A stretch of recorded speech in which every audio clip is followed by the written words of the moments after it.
I pledge allegiance to the flag of the United States of America and to the republic for which it stands, one nation under God, indivisible, with liberty and justice for all.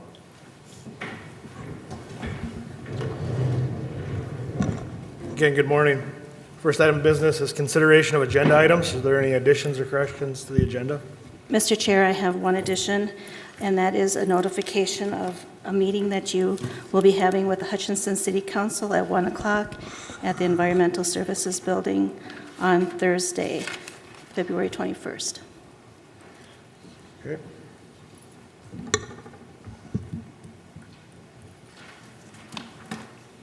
Hearing no other additions or corrections. What is the topic of that meeting?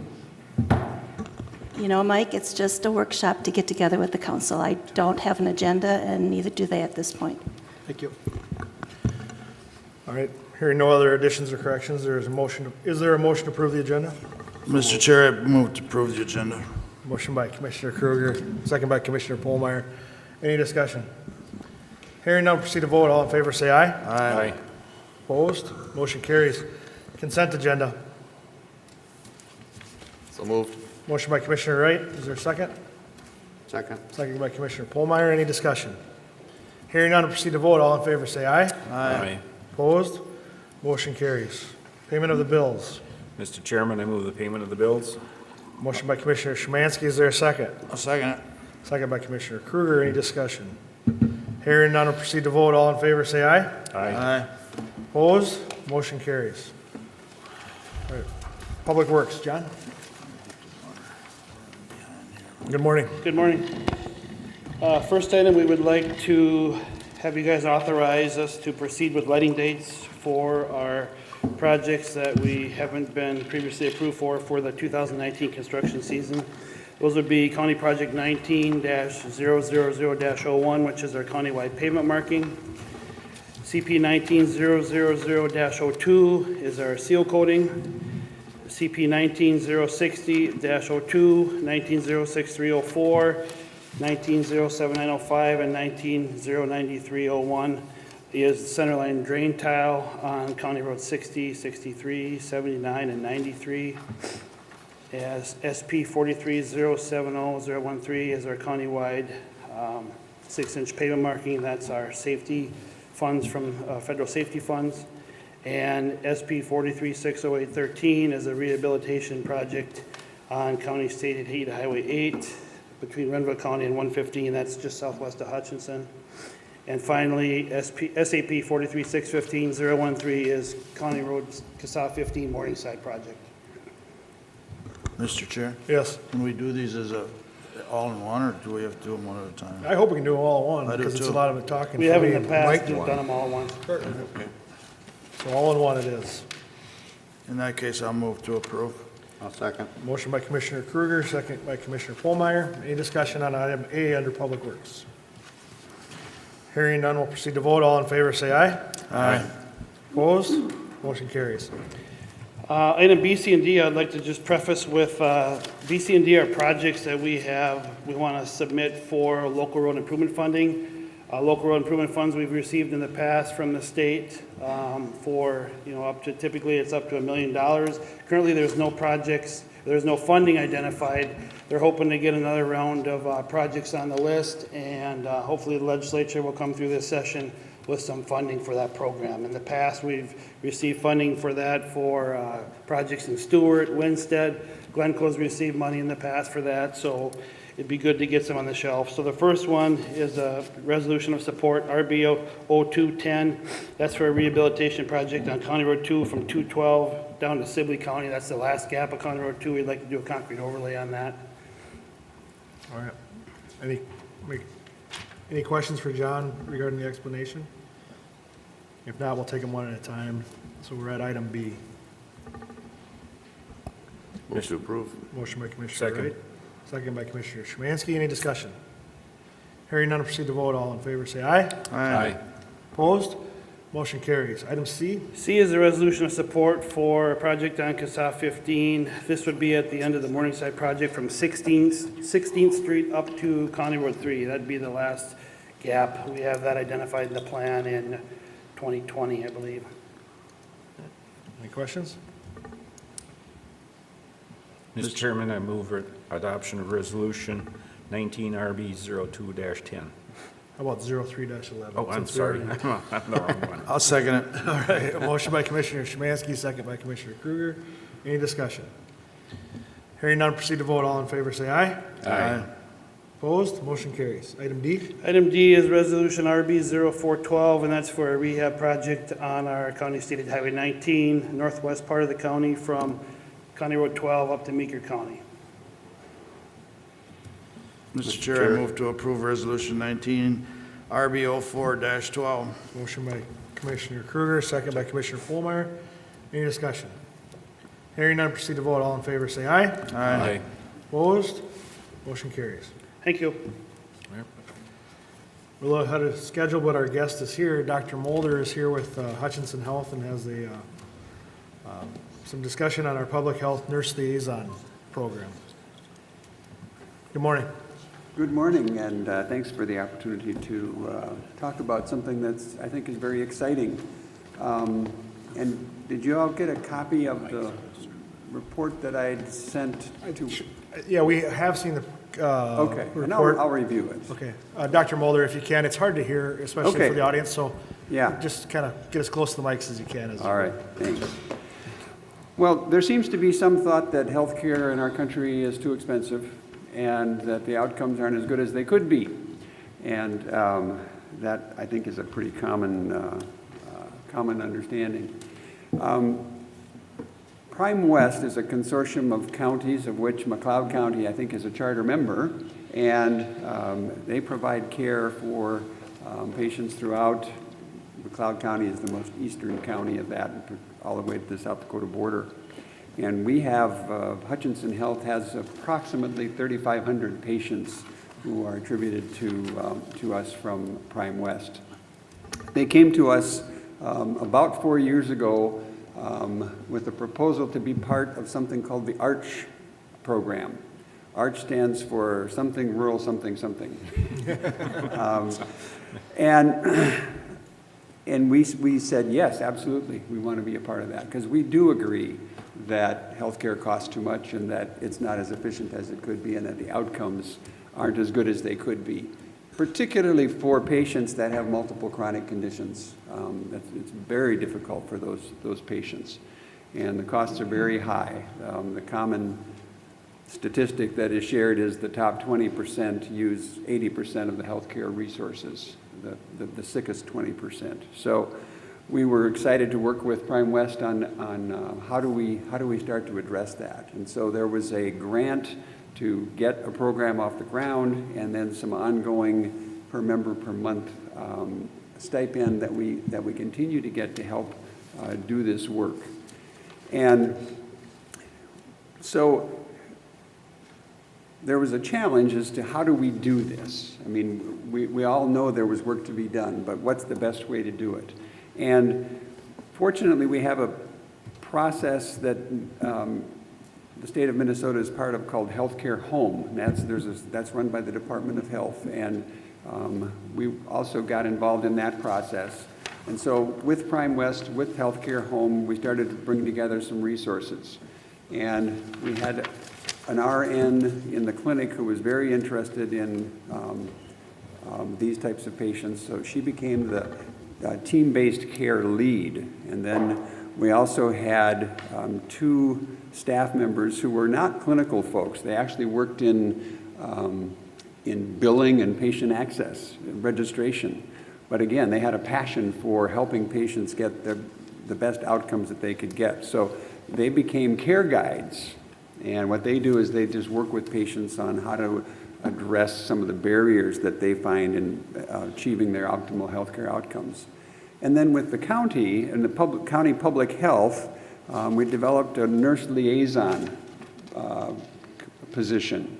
And that nurse liaison is headquartered in the Hutchinson Health Clinic and works with this team on addressing the needs of some of these patients. So then we have that 4-person team that has been brought together to work on this. And again, then we had to develop the process. How do we do this? And that took some time.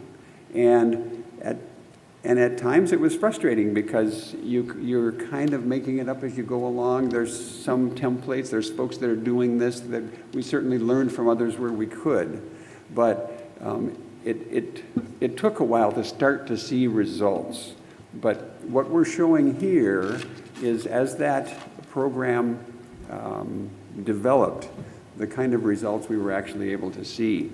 And so, again, what these folks do is the care guides develop relationships with these patients that have these conditions. And again, they're not clinical folks. They just stay in touch with these patients. They talk about when their appointments are coming up, can they make it to their appointments, and probably even more critically, after their appointments are done, what happens in the exam room, what happens in the physician's exam room is such a tiny part of what is necessary for these folks to get good outcomes and achieve their optimal health. Because any of us, as we go to an appointment and the physician tells us, hopefully in language we can understand, but not always, you need to do this and this and this and this. There have been plenty of studies to show when you walk out of that room and you set the patient down and ask them, what did the physician tell you? They remember 20 or 30% of it. And some of these folks that have this long list of illnesses, long list of medications, long list of challenges, how can we expect them to then go out of the clinic and just take care of it? So that's where these care guides come in. They help those folks navigate then next steps. How do they get to their therapy appointments? How do they get their prescriptions filled? All of those things that are necessary to get those optimal patient outcomes. And then they work with the clinical staff. They work with the physicians, the PAs, the nurse practitioners in addressing those patient needs. They're sort of a go-between. And so as they've worked out those relationships and bring these patients into their panel, as it's called, again, this recent study that we did to look at the results is pretty dramatic. So we took 90 patients that had been in the program for a year. And in the 6 months prior to their entering this program, these patients had a total of 121 ER visits. In a 6-month period after they've been in the program, they had 45 ER visits. So 121 down to 45. Admissions to the hospital, 126 in the 6 months prior to being in the program, and 55 in 6 months after being in the program, so down from 126 to 55. And if you do an estimate of the average cost of an ER visit, the average cost of an admission, that's a savings of almost $750,000. So, and it's not just about saving money. It's not even primarily about saving money. It's about how do you help these folks to live the best lives they can by getting the optimal outcomes. It turns out by doing that, you can also save money by coordinating their care, by reducing duplication, by keeping them out of the ER, keeping them out of the, being admitted to the hospital. So this little snapshot of what's happened after 3+ years of this program, I think shows how well it's going. And the role of the public health nurse liaison, which I believe we split, the county supports a third and Hutchinson Health supports 2/3, is a critical part of that. So, so we want to do that. We want to do more of this. We want this to be sustainable. We want this to be. We want to impact that 20% of patients that are the highest utilizers. We want them to have the best life they can, and we want to provide efficient care. You say, yay, this is great. And for Hutchinson Health, it's about $750,000 of lost revenue. Obviously, it's the right thing to do, but the support from Prime West has been critical for us to be able to continue to do that. But long term, we need to be involved in payer relationships that actually reward that rather than penalize that. So, and we do have that. Prime West, there's a total cost of care provision in there where if we are able to save a certain amount and meet certain quality goals, we can share in the savings. There's many commercial payers that are doing that as well. Our new our affiliation with Health Partners, they're definitely driving in that direction of trying to reward high quality at lower cost. So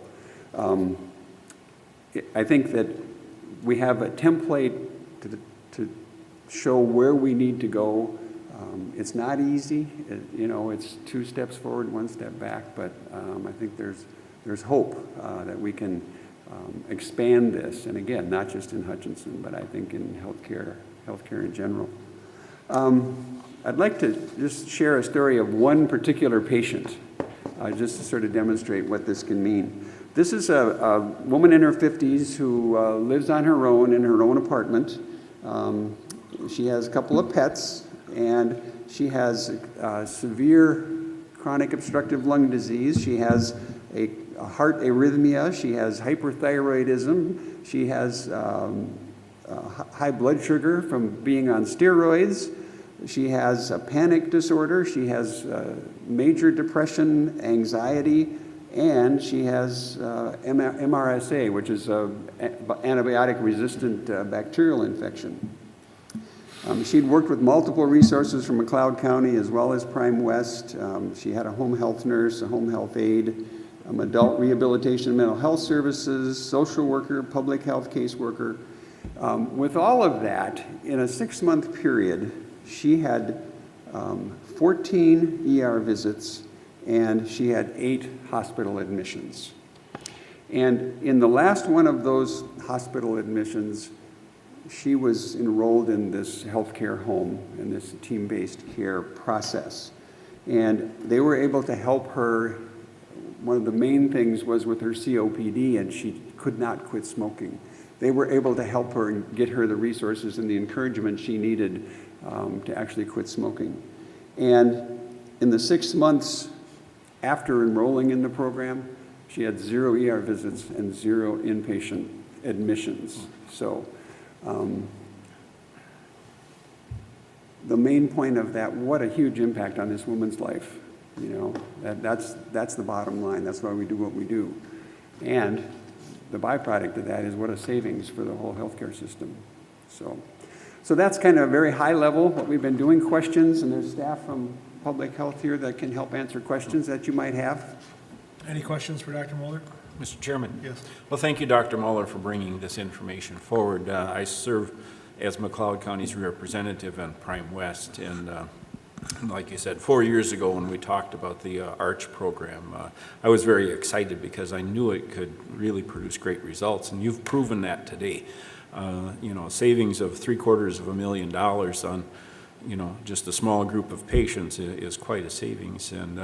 But I think that partnership with Hutchinson Health and McLeod County Public Health Nursing and Social Services and Prime West has really proven to be beneficial for everyone involved. And so, again, thank you for bringing the information forward.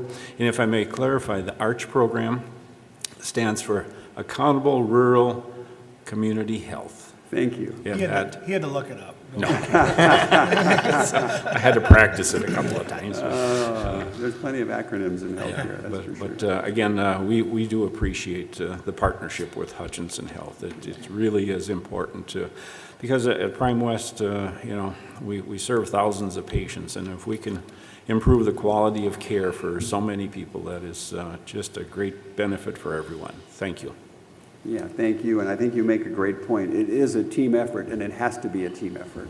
Have to work across agencies and across disciplines, and that's the only way we're really going to make this succeed. So, All right. Any other questions? Thank you very much for your time, and Yep, thank you thank for you. driving over. Thank you. Thank you. All right, next on our agenda, I show social services, but I don't see Gary. I believe Donna Burke was going to do this presentation, and she is not here. Okay, and we can't do the public hearing until 9:30. Lori is here, though. She could do her piece with the memorandum of agreement on item B under social services. All right, should we do that? Good morning. Good morning. Good morning. I am looking at, under letter B. We have been approached by McLeod County Social Services. They've been talking to us probably for 6 months now to help out. They have a need for a temporary RN position for their TriStar team. And last week, it was to cover maternity leave. The staff person went out early, so we're staffing that temporarily to help cover the needs of the TriStar clients. And so I think in the attachments, they had a copy of the agreement. Is that correct? Yep.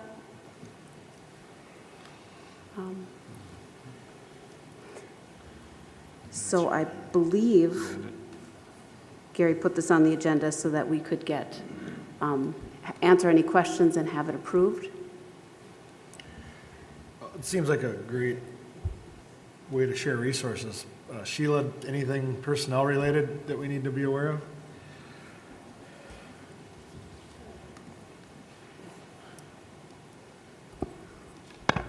I'm a lot shorter.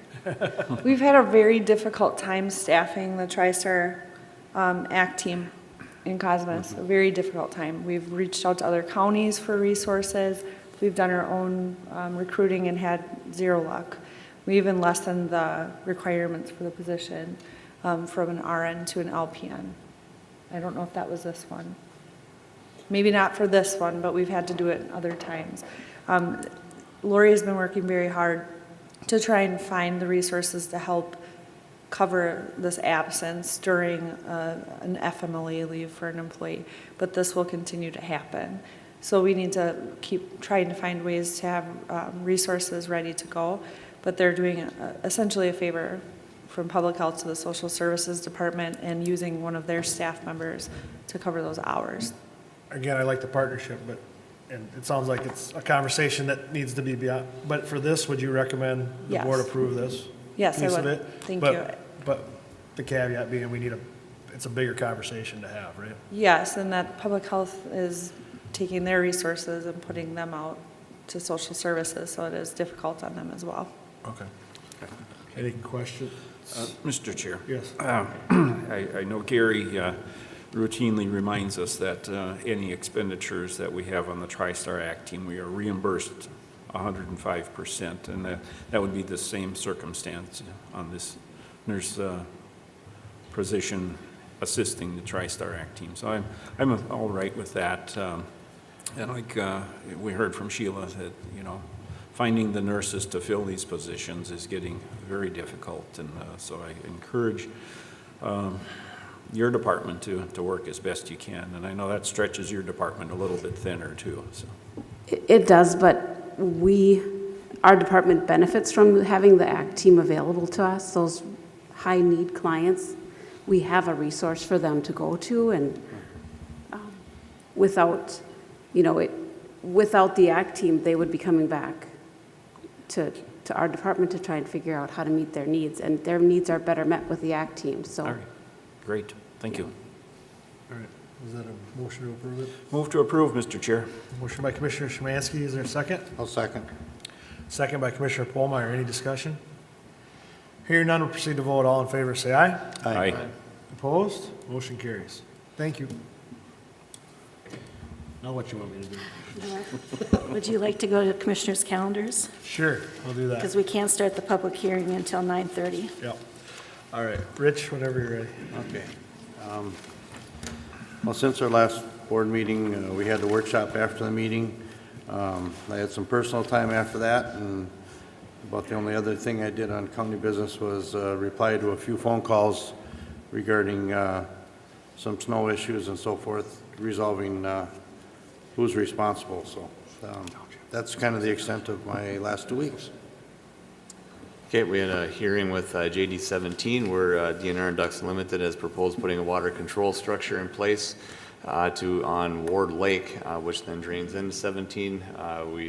The board gave full support of that, and from here, the DNR needs to hold a hearing, which will be in early March at the Broughton Ron Gun Club, kind of supporting the wildlife benefits of that, and from there, then they'll be able to open up funding from Ducks Unlimited. I believe our estimates are $120,000 to maybe $130,000 structure, and the one that we have there now is many years past due for replacement. So it'll be a nice benefit to Ward Lake to be able to have that structure in place. We also had a MRF committee we'll be meeting with. I think we're setting up a meeting today as a SWAC board to meet and take care of business there.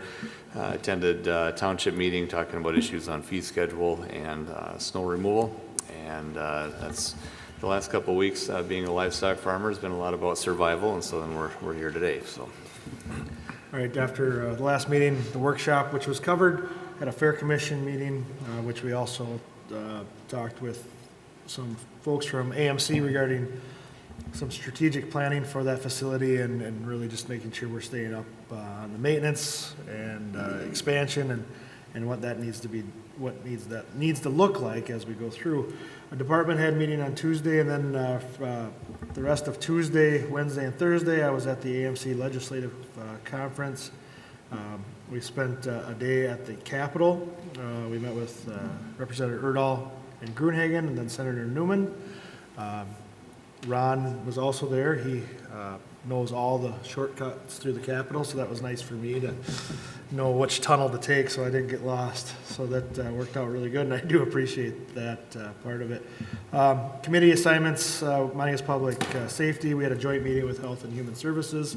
A lot of the time I spent talking to other commissioners, neighboring commissioners about some future partnership opportunities. So I do believe this conference was beneficial and we were able to justify it. Ron, I'll let you fill in the blanks on the rest of the conference, but that's all. That's my report. Okay. All right. Well, thank you, Mr. Chair. Yeah, since our last board meeting, we followed that board meeting with a workshop, and then on February 11th, I attended the Glencoe City Council workshop. We talked about the Morningside County Road 15 project and kind of reviewed that with the engineers and the Glencoe staff on that area. And then, as Joe mentioned, on the 13th and 14th, we attended the Association of Minnesota Counties Legislative Conference. I got an early start on the conference with the county-based purchasing groups in Minnesota, Prime West Health, South Country Health Alliance, and Itasca Care. We had a private meeting with one of the governor's staff to talk about Health and Human Services and county-based purchasing and how we assist our clients, our medical assistance clients, through the process. And we just wanted to, have a meeting with the governor's staff and let them know the importance of our efforts, such as Prime West. And then I attended the legislative conference. As Joe said, we met with our legislators, Senator Newman, Representative Gruenhagen, and Erdahl, and had very good meetings with them. We had our talking points as listed by the AMC, and we covered those pretty well. And then on Tuesday, following the AMC conference, we also had a private meeting with the Commissioner of Health and Human Services and the Deputy Commissioner. Again, it was Prime West Health, South Country Health Alliance, and Itasca Care, again emphasizing the importance of the Department of Health and Human Services recognizing the benefits and the great effects, as we heard from Dr. Muller, on working within our communities on the local level and supporting our local care providers. On the 15th, we had a McLeod Sibley Community Health Services Joint Powers Board, and that was our first official meeting of 2019. Since our January meeting, we didn't have a quorum present. We've taken care of some business there. We're in the process. We're working with an interim director at this point. Our previous director had submitted her resignation in January, so we're developing our process for recruiting a new director for community health services. So that is it for me, Mr. Chairman. Thank you. Doug? Mr. Chair, on the 6th, I attended North Fork Crow board meeting in Litchfield. It was followed by One Watershed, One Plan. I also had a meeting, a little short MRF meeting with Mark. And I'll comment on the Ward Lake project that Commissioner Wright said on the new structure, control structure. There it is. It's going to be, what's there is absolutely shot. I mean, it's not efficient. The plans that the DNR have right now for face value look very good. And the hearing that is going to be held at the Broughton Rod and Gun Club, I had it here now, I just lost it, but can't remember what day it is now, but oh, here it is. It's Tuesday, March 5th at 6:30 to 8 o'clock at the Broughton Rod and Gun Club, and I encourage the public to attend it, if for no other reason than to avoid any misunderstandings about the control structure. On the 11th, I attended a workshop with the Glencoe City Council on the progress and what's going on with Morningside. It basically was a report from SEH on progress and what the expenditures were. On the 12th, we had a department head meeting, again followed by a MRF meeting. I also did go to the AMC meeting, but I just drove down and attended my policy committee meeting with environmental and the Department of Natural Resources. And we had some lengthy discussion on drainage and their budgets and on recycling. Where it goes from here, there's interest across the state on things that are going on with the costs of recycling and landfilling and what's happening to our landfills. On Saturday, the 15th, this last Saturday, I attended the Glencoe Area Transportation Study Open House. That was here in the Glencoe City Center.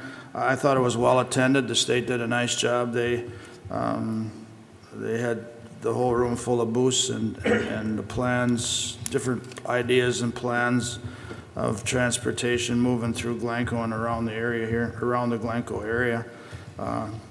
Again, it was very well attended, and I received some very interesting comments, both pro and con, but that brings us up to today. Thank you, Mr. Chair. Cindy, anything to add? I do not, Mr. Chair. Okay, I got to take this public hearing quick, Donna, and then we'll go back to your item, okay? So we have a public hearing scheduled for 9:30, McLeod County Mitigation Plan Amendment. Is there a motion to open the public hearing?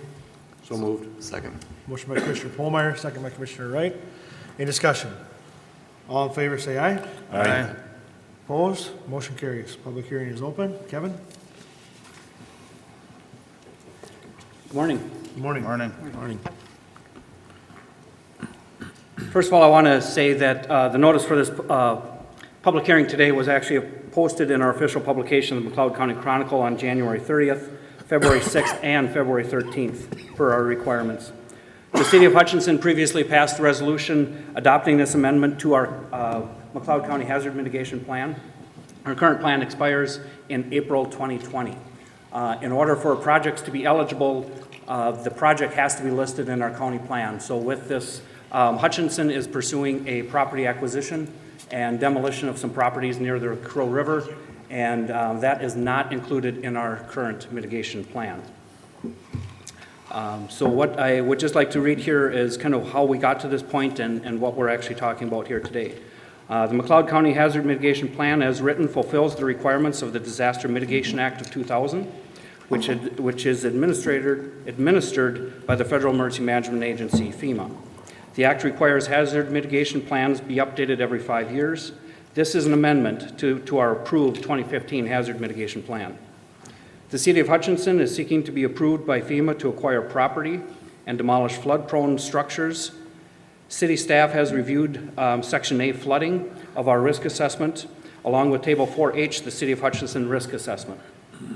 This amendment includes additional language relative to ravine and flash floods to prevent loss of life and property. This amendment adds general mitigation strategy regarding acquisition project within the goal of returning the property to open space forever. What the action step will read, it'll be 2.A.14, property acquisition. The mitigation step would be partner with the City of Hutchinson to acquire and demolish properties in perpetuity within a 100-year floodplain and return to open space, including FEMA climate resilient treatments to protect the Crow River from pollution and act as an open space for flooding.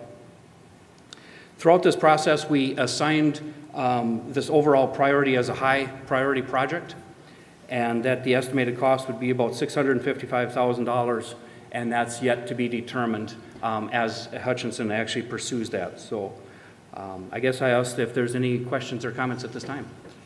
Any questions or comments from the board? Otherwise, we have to ask for the public comment of it. Mr. Chair, what kind of structures are these and where where along the Crow River are they? It's going to be on Glen Street Southwest. There's 3 properties that is nearing the area kind of where it's adjoining to the city property. Is that near Tartan Park or where? No, it's further west towards downtown, west of Main Street. Thank you. Mr. Chair? Yes. I mean, the word I caught was into perpetuity. And that when I hear that, it makes me uncomfortable. What does that really mean? I mean, does that mean it can never be built on again, or what does that word really mean? I mean, It is basically saying that it has to be open space. So I think what the City of Hutchinson is looking at, some kind of maybe like a rain garden. You can put, as far as I understand, you can put rain things in there, but we can't have habitable structures and buildings and stuff. But and that's what that means. It means it never can be built on into perpetuity. yes, that's correct. Okay. All right. Any other questions? Anyone from the public wish to address the board on this matter? So we're looking, Kevin, you're asking us to approve the amendment which is contained in the resolution listed here, right? Yes, that is correct, yep. All right. All right, what are the wishes of the board? Mr. Chair, I move to approve the resolution. Motion by Commissioner Szymanski, is there a second? Second. Second by Commissioner Wright. Any discussion? Hearing none, proceed to vote. All in favor, say aye. Aye. Opposed? Motion carries. All right, thank you. All right, thank you. we'll need a motion to close the public hearing. So moved. Motion by Commissioner Wright, second by Commissioner Kruger. Is there any discussion? Hearing none, proceed to vote. All in favor, say aye. Aye. Opposed? Motion carries. There's no doubt I'm going to get lost today, but in the agenda. But Donna, I think we'll go back to the social services item A. Okay. Thank you. Thank you. I'm here to ask for approval of one of our new SILS contracts. SILS is our semi-independent living program, which is for adults who have a developmental disability, and it provides them with a staff person to work with them on helping them be independent and stay independent. So it can be anything from helping them with household things to getting a job, to keeping a job, all kinds of stuff. These are people who are not eligible for the waiver. So they're a little bit higher functioning, but need some support to stay in the community on their own. We actually asked for this contract from MBW, who, if you remember, is our new provider for developing our crisis home for children. They provide a whole range of other services. They are providing independent living services for us, and that's a waiver service, but it's very similar to semi-independent living services. And part of our problem with SILS is that we can't find staff. We currently have 28 people on SILS with 6 agency providers who are licensed to do the service and 2 individuals who are county approved. But we have people waiting. And the ironic thing about that is that we have people waiting, but we have not been able to spend our budget last year completely. And historically, we've spent it and often gone over it because we have so many people on that program who want it. It's still growing. We want to contract with MBW because they've already been able to hire staff for ILS. And those are staff who can also provide our SILS services. This doesn't increase the budget at all for the county. The SILS program is funded 70% by the state and 30% by the county, so there's no additional cost for that. It's just an additional provider. Any questions? Mr. Chairman? Yes. Donna, these facilities, do they have facilities located in McLeod County, or is it just personnel that It's just work in the personnel. county? They work out of the individual's home and in the community. Okay, so they don't have a No facility, no. commercial presence? Other than Okay. the organizations that do it have a main office somewhere. But Okay. they do other things too. All right, thank you. All right. Any questions for Donna? Mr. Chairman, one other question. The fees that they receive for this service, those are set or contracted by social services and this organization? Yes, and all the fees for every organization now are exactly the same. We changed that a few years ago. Okay, all right, thank you. All right, any other questions?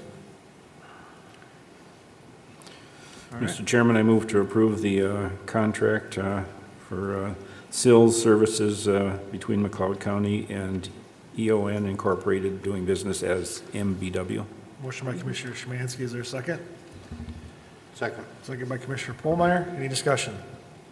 Hearing none, proceed to vote. All in favor, say aye. Aye. Opposed? Motion carries. All right, thank you. Thank you. Gary gave me the signature page. He said you had the rest of the contract. Do you want that? All right, on to the assessor's office. Good morning, Sue. Good morning, guys. Morning. Everybody. I'm here today. We are looking at a couple of tax court petitions that are coming up pretty soon. One is for Inland, which is the old Cub Foods building in Hutchinson. The other one is Taco Bell. Both of them, we have some preliminary numbers that are showing that the appraisal can support our values. So what we're looking to do is to have a court-ready appraisal done. So we would need $9,000 for Inland, and Taco Bell is $5,000. So I'm looking for permission to tell Dwight Dolan, who's been doing the preliminary ones, to get a court-ready appraisal, and they're due in March. Mike, anything to add? If we don't do this, then we can't try the case. So we should probably do it. Good idea. Any questions for Sue or Mike? Mr. Chair, I move to approve. Motion by Commissioner Kruger. Is there a second? Second. Second by Commissioner Wright. Any discussion? Hearing none, we'll proceed to vote. All in favor, say aye. Aye.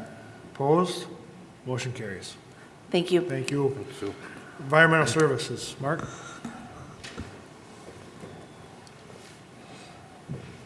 Morning. Morning. We have two items on the agenda this morning. Item A is to consider approval of an independent contractor professional service agreement by and between Carver and McLeod County for review, approval, and/or inspection of Type 4 and 5 advanced subsurface sewage treatment systems at a rate of $50 an hour and not to exceed $2,500. So a Type 4 or 5 system is basically a system that doesn't meet 3 feet of separation, that there's a substrate that's added that will adequately filter the effluent to meet the standards that MPC has set forth. Mr. Chair? Yes. The only clarification I need, Mark, is this is with Carver. Correct. What about, I mean, do we have all these agreements with our adjoining counties around us too, besides Carver, or why do we need one for Carver County? The state does not mandate that we have a Type 4 or 5, an advanced designer, an advanced inspector on staff. So if we don't have one, they ask that we go out and find an agreement with a county who does have one licensed. Carver happens to have one licensed, so that is the reason why we chose Carver County, and asked for an agreement with them. So there, we're just going to use that staff member to help us with, in McLeod County, is that right? That is correct. Okay, very good. I would move to approve. Motion by Commissioner Kruger. Is there a second? Second. Second by Commissioner Szymanski. Any discussion? Mr. Chairman? Yes. Mark, typically, year to year, about how many of these types of systems do we need to have approval on? 0. 0? We happen to have 2 in front of us currently, which is why we are coming forward with this agreement. We didn't have any last year, and there's a few unique properties that we have. One happens to be on an island out on Lake Hook where they're going to use a peat filter as a substrate, and it doesn't meet that 3 feet, so there is a need for us. All right. Thank you, Mark. Mr. Chair? Yes.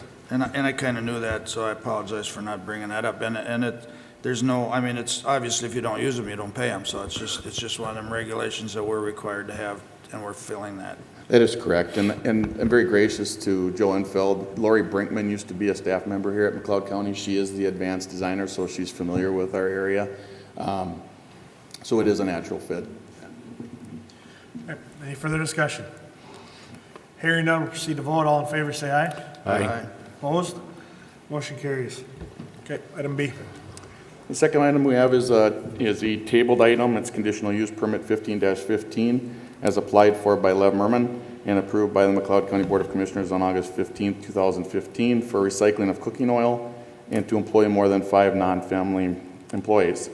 This item was tabled at the February 5th, 2019 board meeting in order to give Mr. Merman the opportunity to make necessary changes to his business to comply with the original conditional use permit conditions. The MPCA is processing an active investigation after receiving a complaint due to illegal disposal of wastewater and cooking oil. The McLeod County Environmental Services Office assisted Minnesota Pollution Control Duty Officer Chris Green on site Monday, January 14, 2019 to review the illegal activity. Photos were taken for the record. And this property is located at 4039 US Highway 212, Plato, Minnesota. Craig Schaefer with MPCA, he is an emergency response specialist. He is with us today if there's any questions. Him and I have had a lengthy discussion. There are conditions on this permit. My recommendation is that we do continue this permit. We can pick a date.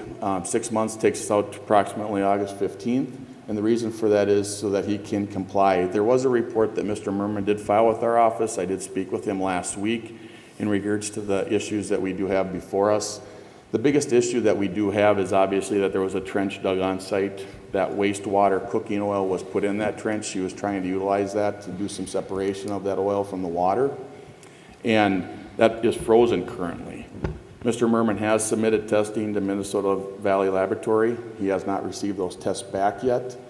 Doing the investigation with EPA standards and MPCA standards, cooking oil itself is not a hazardous material, but it is an environmental hazard, meaning that if birds, amphibians, fish, etc., get in contact with it, it could be a problem, and then there's cleanup potential, no different than a petroleum-based product. So that is one of the concerns that we do have. The continuance that we're asking for is just so that we can monitor that site, that adequate cleanup is continuing. In his report, he did put in there that he is trying to take steps utilizing affordable pumping as an option to come and take that wastewater product from him. At that point, affordable pumping is a viable company that they could use that product as a beneficial use, i.e. putting it back on roads for dust control per se, as an example of what affordable pumping would utilize that product for. So with that, if you have any other questions for me, I'm happy to answer them. Again, Mr. Schaefer is here. If you have questions for him in regards to MPCA, he'd be glad to answer them. Mr. Chair? Yes. Just in conjunction with your statements here, I'd just like to clarify the only danger to wildlife or fish or birds is the contact of the oil. It's not a hazardous ingested. It's not an ingested hazard. It's the hazard of getting on the feathers. I just want to make that clear. And I would defer that to Craig if he wants to come up and answer that. My belief is that everything in I'm glad he was shaking his head yes. Yeah, everything in concentration. So obviously the more concentrated it is, the more hazardous it is. Thank you, Mr. Chair and Commissioners. Yeah, the cooking oil is that one of the, as they refine it down and turn it into a yellow grease, one of the uses of that is actually for animal food supplements. So you're correct, Commissioner Kruger. The big threat is if it gets off-site, there's some potential localized shallow aquifer issues too that we'll be working with Mr. Merriman on as he proceeds to mitigate the situation on site.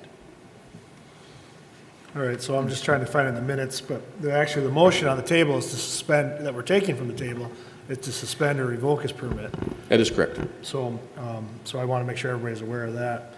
I'll try to find the language exactly here. But go ahead, Mike. And Mr. Chair, there was both a motion and a second, so that motion is on the table. Yep. To suspend the conditional use permit. So I think that needs to be, everyone needs to be aware that that's what we're discussing as right now. Mr. Chair, I'm going to, it's in my district, and obviously I commented at the last meeting, and I'll comment again. I was privy to a couple of these meetings, and is there some work to be done? Yes, there is. I'm willing to give Mr. Merman a chance to get these straightened out. He's been willing to work. I did take a drive out there and look around, and I see they are starting to do some things. There's, like I said, it's a difficult winter, and he's in a situation where all the snow in the township must have blew in his yard, but so there is some work to be done. But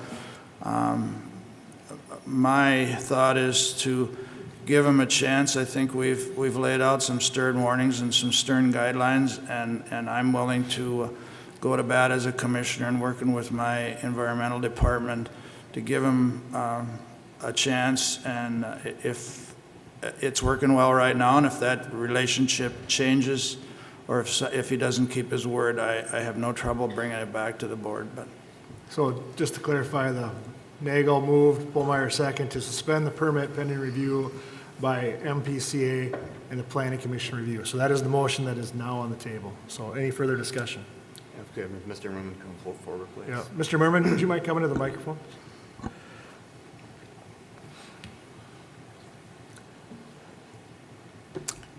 Mr. Merman, I believe the last time we met, everybody had a chance to make a statement, except I did not. So perhaps the motion at table might have saved you that day, because I was very well prepared to vote along with the motion that was there. So the questions that I have, I've read your statement as to what you're going to do. You seem to have two issues, one with the housing issue, and then the other with the open trench. And for me, it is the material that you're putting in the trench that has kind of triggered myself, being not very happy with the outcome here today. A little bit of a different story. So over the past several years, there's been an initiative out of Balleton, Minnesota, to launch a company by the name of True Shrimp, a several $100 million facility that has to be built in the state of Minnesota, putting the state as the nation's leading shrimp producer, and generating about 120 jobs for the city of Laverne. In the month of December, when the permitting process went to its 11th hour, they decided that they could not put up with the water quality conditions by the Pollution Control Agency, and they'll be building this beautiful facility in the state of South Dakota instead. So one could say that you have to pick your side of the discussion. Do we have too many rules and regulations for water quality here, or is the state taking a position to preserve water, to which we seem to have a problem with polluting it? Over the past couple of years, farmers in the state of Minnesota have been asked to surrender hundreds of thousands of acres to the buffer law, because for some reason we get pinned for all the pollutants that occur in the rural areas. And I say that is, we are wrongly accused of that. Within the findings, you have, in a floodplain area, in a rural area, dug a trench to put your material into, that on a good day you've claimed as water and French fries, but could easily be anything that you cannot find a market for. And so, to me, I'm concerned about that, because why do people in my profession have to pay the price for somebody else trying to find an easy way out? So I've read what you say you're going to do. You've known about these issues for quite some time. I don't think that maybe 6 months is too long, but I would like you to convince me that you're actually going to live up to what you say you're going to do before the vote takes place. We have contacted Affordable Pumping to help us clean up this ditch. They are a professional waste water disposal company. I mean, they deal with sewage, they still deal with wastewater, that type of thing. So as soon as we're able, which means it has to melt, I can't do anything right now because it's a big block of ice. As soon as it melts, we will have the trucks out there carrying the water out to their site and disposing it properly. So we absolutely want to get it all cleaned up. The ditch, once cleaned up, will be filled with black dirt, and that's going to be the end of it. As far as housing situation, we are working on the house right now. There used to be 2 trailers sitting in front. Now there's only 1. Within about 3 months, we should be able to finish the house so that it can be moved into, and the trailer will not be there anymore. Mr. Chairman? Yes. Mr. Merman, initially when you had applied for your conditional use permit, I believe the intent was to have this contaminated water hauled away and land spread. That has not been occurring over the last couple of years, or what's Yes, the that did not circumstance occur. The water-oil separation that we wanted to have, basically the oil did not separate as well as we thought it would. So we needed a much larger area to basically let the water settle out. And that's why we had the ditch. We were now skimming the top of the ditch all the time to get all the oil out of it. To move forward, I got, and this is already on the property, there are 2 frac tanks, which are 21,000 gallons each, so a total of 42,000 gallons capacity. All the water is going into those tanks now, so nothing is being spread on the land anymore. Okay. Mr. Merman, previously you operated in another community, and you moved into McLeod County. Did you continue the same process that you used in your previous location when you moved into McLeod County? Yes, it's actually exactly the same. The only difference is we used to take this water, and we used to have a land apply permit, and we used to take this water to a farm, to another farmer, and just spread it on his field. Okay. And at this point, do you have any permits in McLeod County for spreading this water? No, but I have talked to Emily at the Pollution Control Agency, and she gave me the steps to acquire such permit. So the first step was to submit the water in for testing, which we actually have already done when we started the business back in Shakopee. It was already submitted for testing, but now we're redoing this because we're in a different county. And then we should be able to get a land apply permit. Now, again, this will not be applied on our land because it is in the floodplains. Although the current ditch is not in the floodplain, it's actually above the floodplain. It's the area around it that's in the floodplain. So when you, go ahead, sorry. All right. Well, Mr. Merman, one more question then. You've stated that this water and grease is frozen in the ground right now. I guess my recommendation would be that as soon as it thaws out, it's moved. And, yes. Rather than waiting the full extent of 6 months. But we'll debate that, in a subsequent motion. I think we'll have to deal with the motion to suspend. No, absolutely, but we do not plan to wait for 6 months to do this. As soon as if we are able to do this, basically as soon as it melts enough so that we can start pumping it, we're planning to get it done. Okay. Can anybody tell me how many gallons are in this trench right now? Do we know? Pardon me? What is the capacity of this trench that you have the material pumped in? I don't have the exact number, but I'm going to guess maybe 60,000 gallons. Okay, and so what was your plan with your original permit application? What was your plan to avoid having to put it into a ditch? Well, that's why actually before all of this started, I already got these 2 big tanks, and we were just planning to pump it out into all those big tanks and just let it settle out. But, you know, actually as I was bringing the tanks onto the property is when we got the call from Pollution Control Agency. Where did you operate this business before? What county? Shakopee. So Scott County? Scott County. Did you dump in a ditch there too? No, we were taking it to a farm and spraying it on the farm field. All right. Mr. Chair, Yes, sir. 1 or 2 more comments here. I did see the tanks when I drove out and looked. The tanks are on the property. There's 5 employees there, and I just want to comment on Commissioner Wright's comments because they're well taken. I actually agree with that. But having said that,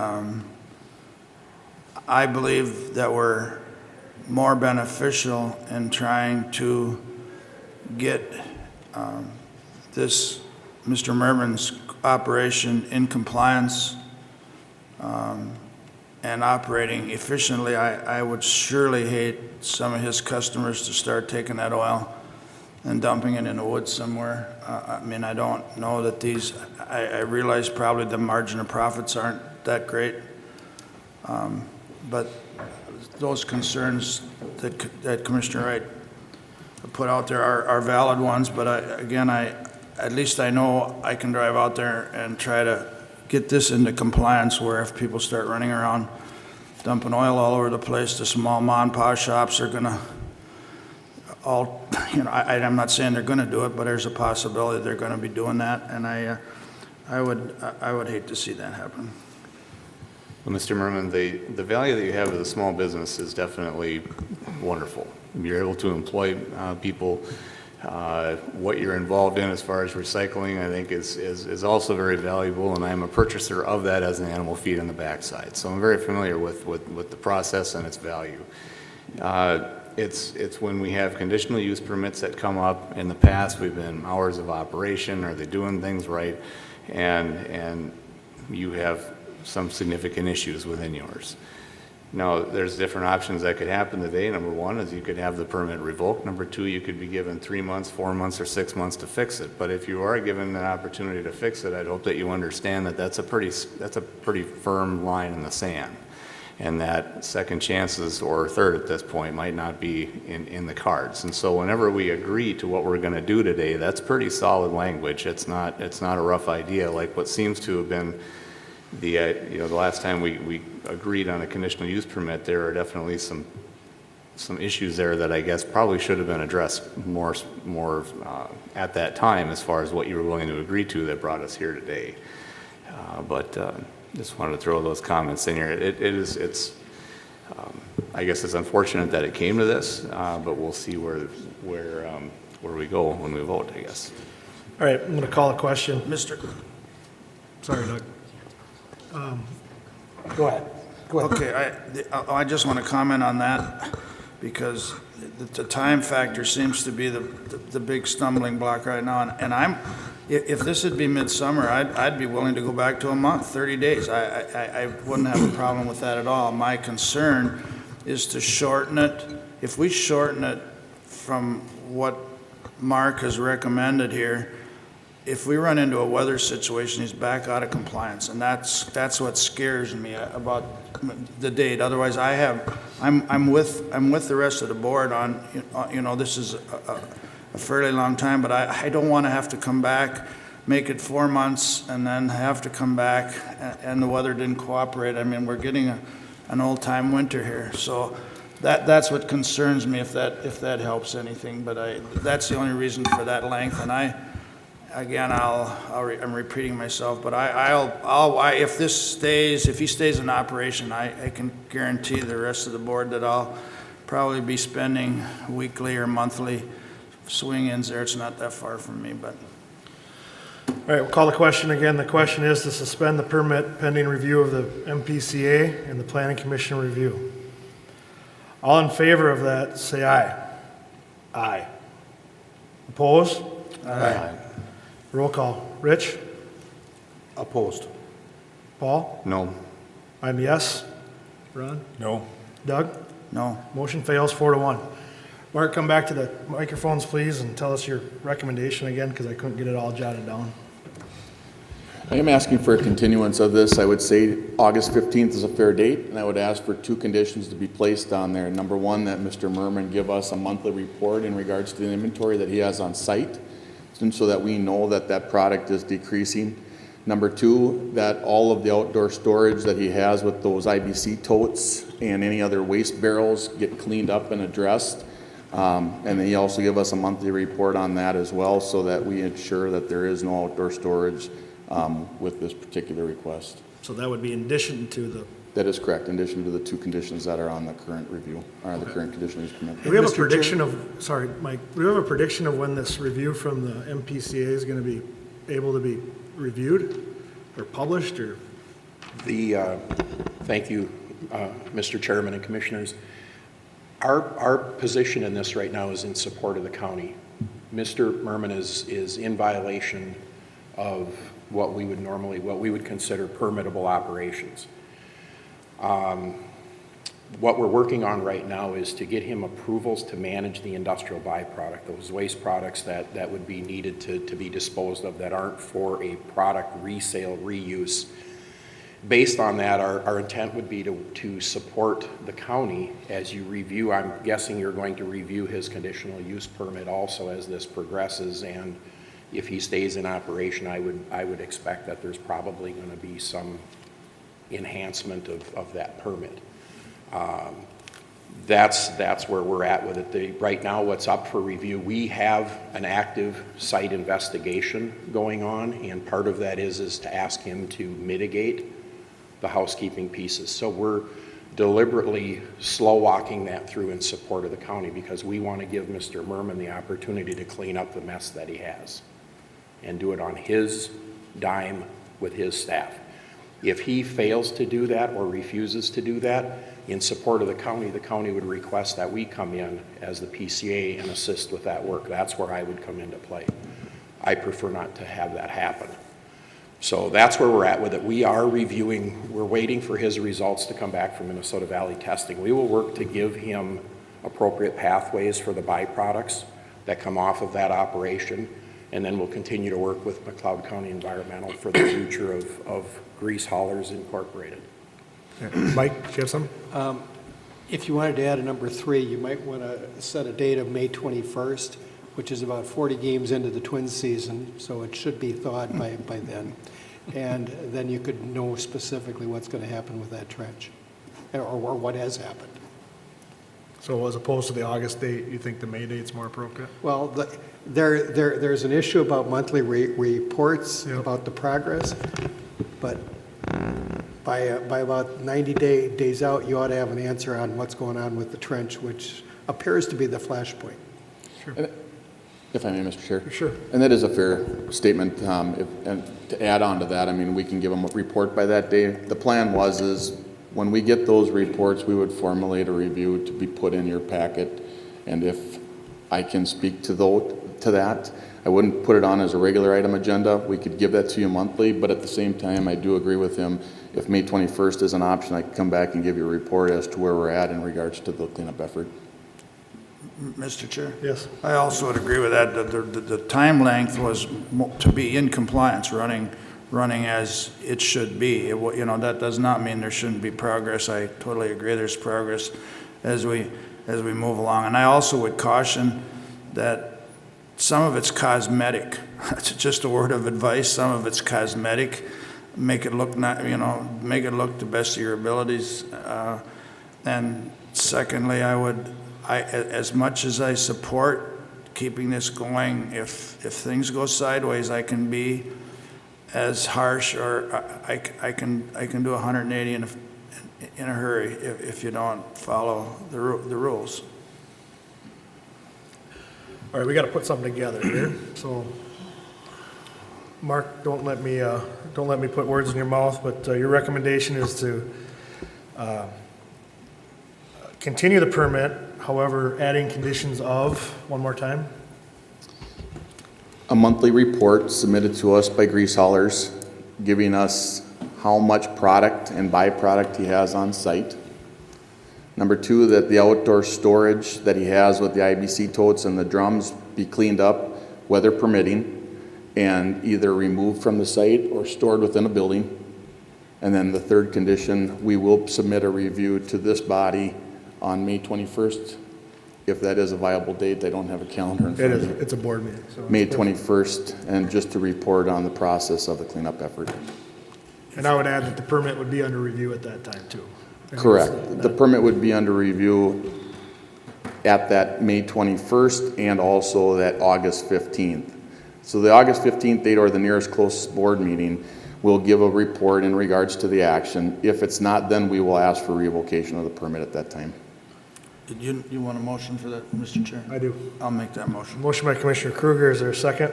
Second. Second by Commissioner Szymanski. Donna, you got all that? Yep. Okay, all right. Any further discussion? Mr. Chairman, Yes. just, we've talked about, substantial cleanups and so forth. I guess, in my mind, I would like to see, substantial site cleanup in the next 3 months, 90 days, what have you, but total compliance within the 6 months. And, so that's my vision, that this site will be cleaned up in orderly and a viable business for the years ahead. But I would also like to suggest that we look at this at least annually, have a site visit and an inspection, rather than just the permit holder reporting to us. I think we need to, keep our eyes on this project as well. I agree, Ron. I think that's a bigger discussion. I think we even have a workshop item scheduled for a couple weeks regarding that, how we're going to navigate that. It's okay. Any further discussion? Mr. Chair, thanks for that comment, because I think we need to do that with our department heads and all our permits. I think they need to be reviewed. Paul? Yeah, well, until this motion came up, I was going for 4 months to be in compliance. So I hope that the report on the 21st shows significant progress. I think that because we've known that this has been there for months already, it's not like we just discovered it 2 weeks ago. So, hope for a lot of movement by the 21st of May then. Any further Mr. Chair, discussion? if I could just say, the August board meetings are August 6th or the 20th. So we'll make it the 20th, okay? Okay. Any further discussion? Mr. Chair, Sure. I haven't weighed in on this. I was one that seconded the initial motion to pull the permit. I've been listening to all the comments. I agree with every one of them. I think this business has put some of our ag people in the county in jeopardy because of the possible pollution problems. I guess I would say that you can guarantee that my feelings will sway to exactly how you conform to this permit now, Mr. Merman, because I'm not one, we're giving you a huge second chance that we don't give a lot of other people. And if it's not complied to completely, hate to say it, but you'd probably be out of business. So. Thank you. All right. All in favor, say aye. Aye. Opposed? Motion carries. Thank Good you, luck, Mr. sir. County administration. Okay, my turn. First item is to consider approval of excuse me, Resolution 19 CB06. This is the appointment of the agricultural inspector, and the inspector that you're going to be approving or appointing would be Al Coughlin, the Parks Director, in this resolution. So moved. Motion by Commissioner Wright. Second. Second by Commissioner Polmeyer. Any discussion? Hearing none, I'll proceed to vote. All in favor, say aye. Aye. Opposed? Motion carries. The second item is to approve Resolution 19 CB07, appointment of Citizens Committee. And that Citizens Committee list has been included in your packet. So I'm looking for approval. Move to approve. Motion by Commissioner Second. Polmeyer, second by Commissioner Szymanski. Any discussion? Hearing none. Mr. Chair, I'd like to add, at a future meeting, we will be approving 5 additional board appointments that did not meet the deadline to get this on this time's board meeting. One is the Environmental Services Advisory Board. The Extension Committee needs to appoint a youth representative. The Feedlot Committee, the Hutchinson Area Joint Planning Board, that won't come before you until April because of the March elections for those townships, and the Pioneer Land Library System. Okay. So, just a second. Item B, the citizens committees. Any further discussion? Hearing none, proceed to vote. All in favor, say aye. Aye. Aye. Opposed? Motion carries. Item C is to approve Resolution 19CB08, and this is appointment of staff to committees. And as you will notice on the resolution, I used generic names or titles of appointments of staff instead of using actual names. That way you don't need to change once somebody leaves or resigns or retires from the organization. In addition, you will see that I did use names in some cases for the Employee Enrichment Committee, Health Insurance Advisory Committee, and so on and so forth. So I'm looking for approval of that list. Move to approve, Mr. Chair. Motion by Commissioner Szymanski. Is there a second? Second. Second by Commissioner Kruger. Any discussion? I do have one additional comment. I have one that will come before you at your next board meeting, and that is a mitigation task force emergency management. That one did not make this time frame for this board meeting. Any further discussion? Hearing none, proceed to vote. All in favor, say aye. Aye. Opposed? Motion carries. The next item is consider approval of the Resolution 19CB09, and this is appointment of the Drainage Inspector. And as you know, we have a joint powers agreement with SWCD that designates them as being the Drainage Inspector. So moved. Motion by Commissioner Wright. Second. Second by Commissioner Kruger. Any discussion? Hearing none, proceed to vote. All in favor, say aye. Aye. Opposed? Motion carries. The next item is consider approval of letter of support for U.S. Highway 212 Rural Freight Access Project. And perhaps Commissioner Kruger could speak to this letter, but the letter was included in your packet as well. Doug? Well, obviously, the letter was in the packet, but we did one about a year ago, I believe, and it's just to show a continued support of the 4 lanes being completed in Carver County. Again, I'm not going to get long-winded. There's some start dates on the first stretch, and this is just to keep the ball rolling. I have other ideas, or there's some. I'm getting pushed by doing some radio and publicity for radio. John, I don't know if you have anything else to say about the letter. You went through it, and I don't think there's anything real new or earth-shaking in it. No, the main gist of the letter, though, is to support their application for an infra grant. It's a federal grant program that they can apply for to hopefully put additional funding toward that. In the past, they've been called Tiger grants or Build grant. The new term now is infra grant, but that's what the letter does as well. All right. Doug, would you like to make a motion to approve that letter? I'll make that motion, Mr. Chair. I'll second.